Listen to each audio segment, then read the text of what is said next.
building integrated solutions. Jadi bisa kita pakai metode roll to roll depositions ya.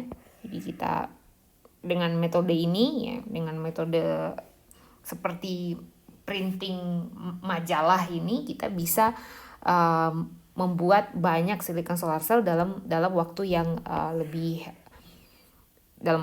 cepat dan lebih banyak. Jadi ini yang dinamakan dengan high throughput. Dan kemudian juga bisa dideposisi dalam area yang lebih besar. Jadi kita nggak perlu lagi punya sel yang kecil-kecil tapi langsung besar gitu. Kemudian potensialnya kita bisa punya solar cell yang harganya jauh lebih murah daripada kristalin atau polikristalin silikon. Nah, sekarang kita akan lihat metode-metode apa saja yang dipakai untuk mendeposisikan mendeposisikan thin film solar cell ini. Yang pertama itu memakai metode vakum ya. Metode vakum ini artinya dalam keadaan vakum. Dan untuk keadaan vakum ada dua metode, yang secara garis besar ada dua metode, yaitu pertama itu ada chemical vapor depositions, satu lagi physical vapor depositions. Untuk chemical vapor deposition itu berarti ada reaksi kimia. Ya. Ada reaksi kimia. Jadi dalam chemical vapor deposition ini ada dikasih gas ya, gasnya itu mengandung unsur-unsur yang mau kita deposisikan. Nanti gas-gas ini akan bereaksi dan terdeposisi. Kasarnya kira-kira seperti itu untuk chemical vapor deposition. Nah, untuk chemical vapor deposition sini kita ada beberapa tipe. Ada plasma enhanced, ada low pressure atau metal organik. Ini saya rasa tidak perlu kita bahas ya. Ini bisa cari tahu sendiri, tapi cukup Anda tahu kalau ada metode untuk vakum itu ada metode chemical vapor depositions dan physical vapor depositions. Untuk chemical vapor ada reaksi kimia, untuk physical vapor itu nggak perlu ada reaksi kimia. Jadi untuk physical vapor depositions itu ada banyak contoh di sini ya. Ada sputtering ini yang dilakukan adalah kita nembak sebuah target ya. Jadi misalnya Anda mau mendeposisikan Ag misalnya, mendeposisikan silver di substrate Anda. Misalnya taruhlah silikon. Nah, yang dilakukan pada saat sputtering ini adalah ada energi yang menembakkan di sini, ada elektron kuat yang menembakkan sehingga akhirnya ada Ag yang tadinya besar, terus akhirnya ada Ag yang terionisasi, akhirnya bisa terdeposisi di silikon ini. Ini yang namanya sputtering.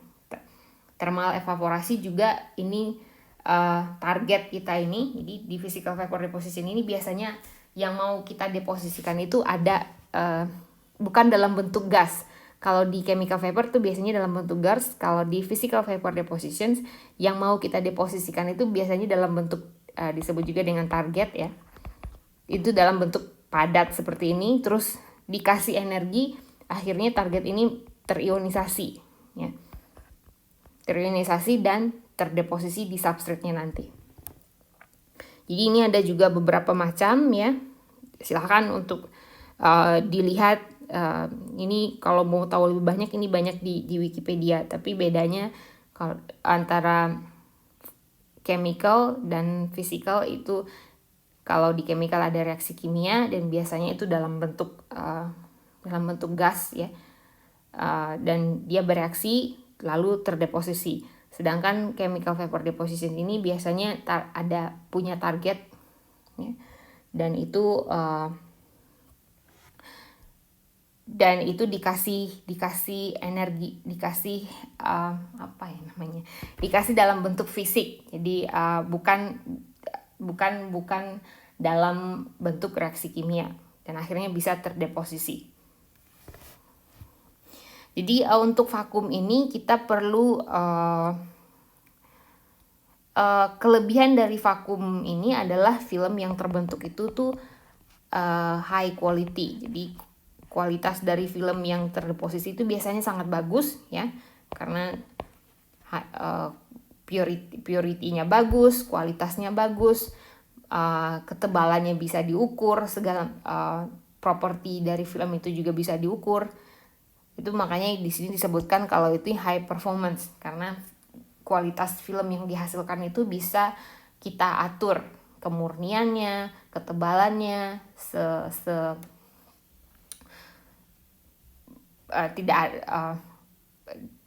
kemurnian, ketebalan, apalagi pengotornya hampir tidak ada. Tapi yang disayangkan dari vacuum based thin film deposition ini adalah dia mahal. Ini adalah teknologi yang cukup mahal ya, karena dan kalau Anda boleh lihat ini untuk setup alat-alat ini lumayan memakan tempat dan mahal ya. Dan juga harus sering perawatan, karena kalau vakum ini kalau ada sedikit aja udara luar yang masuk, ini thin film yang dihasilkan akan tidak bagus. Nah, selain vakum, metode lain yang dipakai untuk mendeposisikan thin film solar cell adalah dengan metode solution base. Nah, jadi ini kelebihan dari solution base ini adalah dia nggak perlu vakum, jelas ya. Terus untuk setup dia juga lumayan jauh lebih murah ya. Tapi kekurangannya adalah tentu kualitas film yang dihasilkan tidak akan sebagus dengan film yang dihasilkan oleh metode vakum. Contohnya adalah printing ya, printing tadi roll to roll printing, atau pakai inkjet printing, atau ini pakai electrodepositions. Ini memakai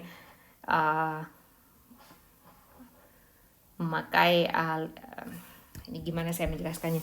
Untuk electrodepositions ini kita memakai energi listrik ya, energi listrik. Terus kita misalnya Anda punya larutan ya. Terus di sini adalah metal yang Anda ingin deposisikan. Nah, misalnya Anda mau mendeposisikan Cu ke permukaan logam ini. Lalu Anda di sini Anda dikasih voltase atau ke counter electrode-nya. Ada counter, ada working electrode. Terus ini saya gambar. Jadi untuk electrodepositions, Anda bisa bayangkan Anda bisa punya 2 batang di sini. Satu working electrode. Working electrode ini adalah substrate atau yang ingin Anda lapisi dengan sesuatu ya.